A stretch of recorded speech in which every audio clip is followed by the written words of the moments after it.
So hi brother. Hi. దర్శనం okay బాగా అయింది. ఇక కంపేర్ టు ద మనకు పాత గుట్టకు ఇప్పుడు కొత్త గుట్ట తేడాలు ఏంటంటే చాలా మోసం అండి.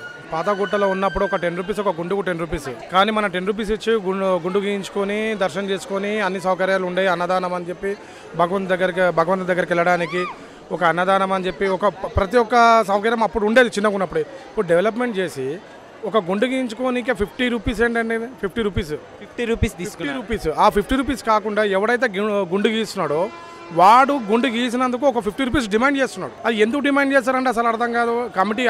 ఈ కమిటీ ఏం చేస్తుంది, ఏమి చేస్తుంది అసలు నాకు అయితే అర్థం కావట్లేదు. అసలు ఎవ్వరు రెస్పాన్సిబిలిటీ లేదు. ఎవరు పడితే వాళ్ళు అసలు మామూలుగా కాదు, ఒక రేంజ్లో డబ్బులు అడగడం, ఎక్కడ పడితే అక్కడ డబ్బులు అడగడం, ఇది చేయడము. ఎక్కడ ఒక సౌకర్యం సరిగ్గా లేదు. ఇదిగాను పడుకుందామని చెప్పి అక్కడ అక్కడ దగ్గరికి వెళ్తే మొత్తం అంత చెదారము. ఊడ్చే వాళ్ళ దగ్గర నుంచి అక్కడ దగ్గర నుంచి అంత దౌర్జన్యం. అంతా పాత ఉన్నప్పుడు గుట్టకున్నంత లేని దౌర్జన్యం. అప్పుడు ఉండేది చిన్నగా ఏదో 10 రూపాయలు గుండు ఉండేది, ఏదో నడిచేది. ఒక పార్కింగ్ పైన పార్కింగ్ చేయడానికి 500 రూపీస్ పార్కింగ్ ఎందుకంటే పైకి ఒక వెహికల్ పైకి రావడానికి 500 రూపీస్ పార్కింగ్ ఎందుకు? ఇప్పుడు మా ఫాదర్ హ్యాండిక్యాప్డ్, ఆయనకు లేదు. ఆయనకి ఎట్లా ఏ పద్ధతి ప్రకారం పైకి తీసుకొస్తారు, ఏ పద్ధతి ప్రకారం ఇది చేసుకుంటారు? ఎవరు రెస్పాన్సిబిలిటీ? సపరేట్గా అది లేదు ఇది చేసుకోనికి. ఒక బండి కింద నుంచి పైకి తీసుకురావడానికి 500 రూపీస్ పార్కింగ్ ఎందుకు? కింద 50 రూపీస్ పార్కింగ్. అక్కడ పోతే పార్కింగ్ డబ్బులు, ఇక్కడ పోతే పార్కింగ్. తిరిగిన చుట్టూ మొత్తం పార్కింగ్ డబ్బులు వేసుకొని నీకు లాస్ట్ ఫేవర్కి వచ్చే వరకు ఇంకేం ఫేవరు? ఎక్కడైతే ఈ 1,00,000 కోట్లు 1,000 కోట్లు అన్ని ఖర్చు పెట్టినారో అవి మొత్తం తిప్పి మళ్ళీ మా ఈ ప్రజలకు ఎవరైతే ఉన్నారో వాళ్ళ దగ్గర వసూలు చేసేది ఇది ₹1, ₹2 అయినా సరే. వీళ్ళకి అర్థం కావట్లా. ఎవరికి ఇది చేస్తారు అసలు నిజంగా? అన్నదాన కార్యక్రమం ఉంది కదా సార్, కార్యక్రమం అది ఎప్పుడు స్టార్ట్ అవుతుందో తెలియదు, ఎప్పుడు ఎవరికి వస్తుందో తెలియదు, ఎంతమందికి వస్తుందో తెలియదు కూడా. అది ఇంత ముందుకు పురాతనప్పుడు పాతకు ఉన్నప్పుడు అన్నదానం అనేది 10 మంది వెళ్ళేవారు, 10 మందికి వచ్చేవారు. అప్పుడు వాళ్ళకంతా మంచిగా ఉండేది అన్నదానం. ఇప్పుడు ప్రజెంట్గా అయితే మేము పోయినప్పుడు అయితే అన్నదానం అయితే జరగలేదు, మేమైతే చూడలేదు. మరి అది ఎప్పుడు స్టార్ట్ అవుతుందో ఒక బోర్డు లేదు, ఒక ఇది లేదు, టైమింగ్స్ లేదు, ఏం లేదు. మాకు తెలిసినంత వరకు అది. ఎన్ని ఇయర్స్ నుంచి వస్తున్నారు? నేను దాదాపు నా ఏజ్ ఇప్పుడు 34. నేను గత 5 ఇయర్స్ నుంచి, నా ఏజ్ 5 ఉన్నప్పటి నుంచి ఇక్కడికి వస్తున్నాను. ప్రతి సంవత్సరం వస్తాను. ప్రతి సంవత్సరం మా కులదేవుడు లక్ష్మీనరసింహస్వామి ప్రతి సంవత్సరం వచ్చి ఇక్కడ సత్యనారాయణ స్వామి రథం చేసుకొని వెళ్తామన్నమాట. ప్రస్తుతానికి డెవలప్మెంట్ అయిన తర్వాత ఎట్లుంది? ఇక్కడ డెవలప్మెంట్ వేస్ట్ అండి, వేస్ట్. దేవుడి దగ్గర భక్తులని దేవుణ్ణి దగ్గర చేయాలి కానీ దూరం చేయదు. డబ్బులు అనేది ఉన్నవాడికి ఉన్నంత, ఇక్కడ డబ్బులు ఉన్నవాడికి ఉన్నంత వాల్యూ లేని వాడికి దేవుని దగ్గర లేదు. Simple matter. నమస్తే. దర్శనం బాగానే ఉంది, కాకపోతే పబ్లిక్ ఇవాళ చాలా ఎక్కువ ఉంది. అది కూడా లైన్లు బంద్ చేసుకుంటా ముందుకు తీసుకుపోతుర్రు. ఇప్పుడు కొంతమంది ఇక్కడ ధర్మ దర్శనం అని, కొందరేమో టికెట్ దర్శనం అని, అట్లాంటివి అన్నీ కూడా జరుగుతున్నాయి ఇక్కడ. ఇంతమూలేమో అన్ని లైన్లో తీసుకెళ్ళి అందరినీ ఒకటే సేమ్ పబ్లిక్ అని చెప్పి తీసుకెళ్లారు. కానీ ఇప్పుడు మాత్రం పదే వేరు టికెట్లు అంటూ అవి అంటూ దర్శనాలు అయితే అవుతున్నాయి. కాకపోతే ఇప్పుడు 1.5-2 గంటలు టైం పట్టింది దర్శనానికి. అంతా ఏమి అప్పుడు పాతది ఏదైతే ఉండే అది బాగుండే. ఇప్పుడు ఇంత చేసి కూడా కిందికి ఒకటి అదొకటి బస్సులు ఫ్రీ అంటుర్రు. పబ్లిక్ ఉచితంగా పడితే ఇదవుతుంది. బండ్లు పైకి తీసుకురావడానికి కోసము కార్లో వస్తేనేమో 500 అంటుర్రు. ఇవన్నీ కూడా జరుగుతున్నాయి. అన్నదాన కార్యక్రమం ఉంది కదా కింద, సో ఎట్లా ఉంది? అక్కడికి మేము వెళ్ళలేదు అక్కడికి. మొత్తానికి అయితే దర్శనం మంచిగా అయింది.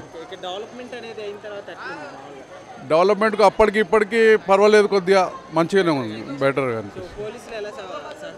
ఇప్పుడు పోలీసులు ఇక్కడైతే మనకు ఎక్కడ కూడా కనిపిస్తలేరు. వాళ్ళు ఇక్కడ కిందికి ఎక్కడ ఉన్నారో తెలియదు, కానీ ఇక్కడైతే పైకి వచ్చిన తర్వాత దర్శనానికి పోయిన తర్వాత అయితే ఏ పోలీసు కనిపిస్తలేదు. స్వామివారి దర్శనం పొద్దుగాల వచ్చామండి. పొద్దుగాల వచ్చి 10:30కు సత్యనారాయణ వ్రతం చేసుకున్నాము. అక్కడి నుంచి వచ్చి 10:30, 11 గంటలకు అలా దర్శనానికి వచ్చాము. దర్శనానికి వచ్చి 1/2 అవర్లో దర్శనం అయిపోయిందండి. సంతోషంగానే ఉన్నదండి. దర్శనం ఫ్రీగా అయిందండి? ఫ్రీగా అయిపోయింది. అంత ఏం పబ్లిక్ లేరండి. కొద్దిగా అయిందండి. సూపర్ అయిందండి. మీ ఇయ్యాల వచ్చినామంటే ఫస్ట్ ఈ గుడి అట్ట ముందుకు వేస్తే మాకు ఫేవరెట్ ఈ దేవుడే. మాకు మంచిగా అనిపిస్తుంది. ఎప్పుడు ఈడికి వస్తాం. ఇప్పుడు మెల్లగా ఇయ్యాలంటే ఫ్రీ బస్సులు ఉన్నాయని వచ్చినాము. మొన్న ఒకసారి వచ్చినాము. ఇక ఇప్పుడు అందరం కలిసి వచ్చినాం అన్నట్టు. ఫ్రీ బస్సులు ఉన్నాయనే వచ్చారా? అవునండి, అందరం కలిసి వచ్చినాం. దర్శనం అయితే మంచిగా అయింది. ఇంతకు ముందు కంటే ఇప్పుడు బాగా డెవలప్ అయిన తర్వాత మంచిగా ఉంది అంటున్నారు కదా టెంపుల్ దగ్గర, మీకు ఎట్లా ఉంది? మాకు అంత మంచిగా ఉంది. మంచిగా దేవుడు చూస్తే మంచిగా ఉంది, టెంపుల్ చూస్తే మంచిగా ఉన్నాడు, అంతా మంచిగానే ఉంది. సో నమస్తే అండి, చెప్పండి. ఎక్కడి నుంచి వచ్చారు? యాపూర్ తండ, బొమ్మల రామారం మండలం, బొమ్మల రామారం. ఎట్లా ఉంది ఇక్కడ స్వామి గారి దర్శనం మంచిగా అయిందా? చాలా బాగుంది. ఎప్పటి నుంచి వస్తున్నారు? 1 year అయింది మేము వచ్చి. అంటే ఇంకా లేడీస్కి సపరేట్గా దర్శనం ఉంటే బాగుండు, జెంట్స్కి లేడీస్కి ఇబ్బంది అవుతుందని అనిపిస్తుంది. ఇక్కడ ఫెసిలిటీస్ అవన్నీ ఎట్లున్నాయి?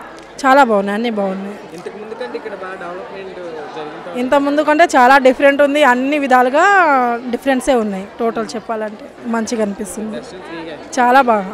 సో ఇక్కడ ఎట్లుందన్న దర్శనం మంచిగా అయిందా? దర్శనం మంచిగా అయింది, కానీ కొంచెం బాగా ఎక్కువ క్యూ పెద్దగా పెట్టారు. అంటే అంతా బాగానే ఉంది, ఫెసిలిటీస్ అన్నీ మంచిగా ఉన్నాయి. మామూలుగా ఎప్పటి నుంచి వస్తున్నారు మీరు? మేము రెగ్యులర్గా వస్తూ ఉంటాం. అంటే గుండు గీయించుకున్నందుకు ఎక్కువ ఛార్జ్ చేస్తున్నారు అంటున్నారు, ఎంట్రుకలు ఇచ్చి. 50 రూపాయలు అఫీషియల్ టికెటే, అంతే. వాళ్ళు ఏం అడగరు, వాళ్ళు ఇష్టంగా ఏదైనా ఏమంటే అడుగుతారు, మన ఇష్టం అది. వాళ్ళు ఎక్కడ ఫోర్స్ అయితే చేయలే పాపం. గుండు గుండు అసలు డిమాండ్ లే పాపం. సో నమస్తే అండి. నమస్తే అండి. మంచిగా ఉందండి, మంచిగా దర్శనం అంతా మంచిగా అయింది. క్యూ లైన్ కూడా అంతా కరెక్ట్గా ఉంది, ఎవరికి ఏమి ఎటువంటి ఇబ్బంది లేకుండా మంచిగా దర్శనం అవుతుంది. అందరికీ బాగున్నాయి, ఫెసిలిటీస్ బాగున్నాయి, ఎవరికి ఎటువంటి ఇబ్బంది లేదు, అందరికీ సౌకర్యాలు బాగున్నాయి, అన్నీ మంచిగా ఉన్నాయి. ఎప్పటి నుంచి వస్తున్నారు? మేము లైక్ 3 years నుంచి వస్తున్నాం, కంటిన్యూగా ఏం లేదు, బట్ 3 months 4 monthsకి అలా వస్తాం. సౌకర్యాలు అవన్నీ ఎట్లున్నాయి? అంతా గుడ్, అంతా చాలా బాగున్నది. పోలీసులతో సహకారం బాగుంది, అందరికీ బాగుంది. డెవలప్మెంట్ ఇస్ గుడ్, చాలా బాగుంది.